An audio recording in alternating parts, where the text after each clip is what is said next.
Yo, what is up everyone? Tachi here. So today I'm going to be showing you guys how to clear verse 3. Thanks to everyone who was helping me out in here. Grief, Violet, Lacera, Hyso, all of you guys. We did great. So on the first wave, obviously make sure you guys are targeting the plants first. That is the most important part. But you are pretty much just rushing through all of this. Always target plants first and then target wolves. Wolves can crit you for, I think it's like 30 something K. So it's pretty hard to survive against that. Always make sure you target those plant first, obviously, so you don't get too debuffed. And then everything from here to stage 4 is actually pretty easy. You're just trying to kill it. If you can, cycle through your weapons at least once. That'll save you a lot of effort in the final stage, the boss phase. So just cycle through them as quickly as possible. It's not a big deal. Obviously, you see me trying to cycle through there. It's a little bit of a pain in the ass.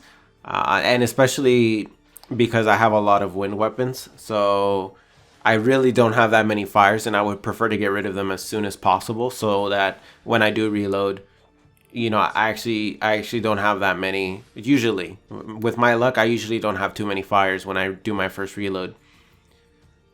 So then now we are on wave 4, and wave 4 is where you pretty much just want to kill the 2 mini golems as soon as possible, and right before you actually kill the wave, you want one of your Sorks or your Clerics to pop Hateful Bird right before killing the last golem. Don't wait for it, but just pop it as soon as possible if you can. Then your goal is to get the boss's first bar as low as possible. Like pretty much just like one hit away from getting into the second bar. That's typically about when you reload as a DPS, so it's actually not that bad. Maybe you'll use a handful of weapons. In my case, I probably use around 5, but that's mostly because I don't have that many fire weapons here. So it takes longer to actually burst through the HP bar. But I am getting rid of my wind weapons because very soon we will be popping into Ugalu after our next buff. So you see that's the plants, and then I immediately go into Cecilia. So we are double debuffing into Cecilia, which is our buff, and he does not remove that until after the second bar pops. And as long as you kill through it fast enough, which is the next part of this plan, it's not a big deal. So right after Cecilia pops, what we end up doing is just waiting on this little bit of HP, which you'll see here. We're going to stop more or less to recover SP. You want to recover to somewhere between 120 to 140. I say 120 to 130 is fine because you will actually be able to pretty much just recover an extra like 30 or 40 or so by the time Ugalu actually pops.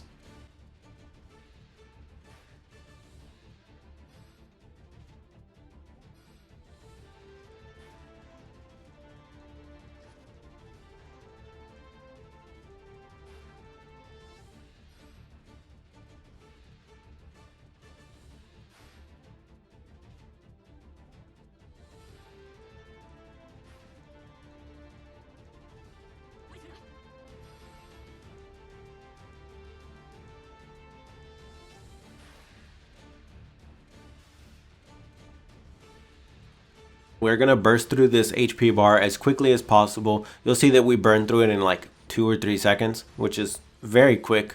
You need to do that, otherwise he will remove your buffs, which will make the other phases significantly harder. We went through it like very quickly. And then immediately after Ugalu's done, you will pop Noin.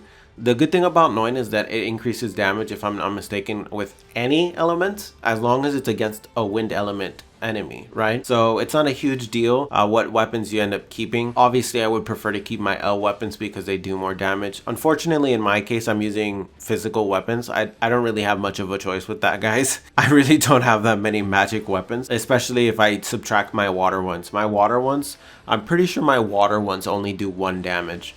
But yeah. That is the entire run. As you guys see, it is about 5 minutes, so that is where we're going to end the video. Hopefully you guys enjoyed it. If you did, hit the like button, subscribe if you guys want to see future videos, future guides, whatnot, other games, whatever. I am out for now. Have a nice day.